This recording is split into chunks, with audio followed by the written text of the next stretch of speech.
అందరికీ నమస్కారం అండి. మీరు ఇప్పుడు చూస్తుంది ఈస్టర్న్ యూరోప్లో మనం ఇప్పుడు స్నో మౌంటైన్స్ వైపు వెళ్ళిపోతున్నాం. ఇదంతా కేబుల్ కార్ అనమాట. ఈ కేబుల్ కార్ ద్వారా మీకు మొత్తం 360 డిగ్రీస్లో మీకు మొత్తం చూపించే ప్రయత్నం చేస్తాను.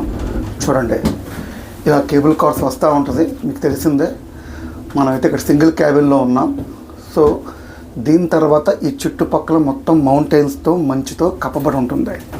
చూస్తున్నారు కదండి, మొత్తం ఫుల్ సన్న చల్లగా అయితే ఉంది. చూడండి, కిందంతా స్నో అనమాట, మొత్తం స్నో. ఇదంతా మనం ఎక్కువ వచ్చాం, చాలా డేరింగ్గా, డాషింగ్గా, సాహసోపేతంగా. సో ఇక మొత్తం ఈ చుట్టుపక్కల ప్రదేశాలు మొత్తం చూపిస్తాను చూడండి. అట్ ద సేమ్ టైం ఆ హిల్ మౌంటైన్ మీద మీరు చూస్తే చిన్న చిన్న హౌసెస్, ఈ కేబుల్స్ కార్ మీద వచ్చిన మన టూరిస్టులు. ఈ యొక్క వాతావరణం అయితే చాలా ఆహ్లాదకరంగా ఉంది. తప్పకుండా రావాల్సిన చోటు, చూడాల్సిన చోటు కూడా.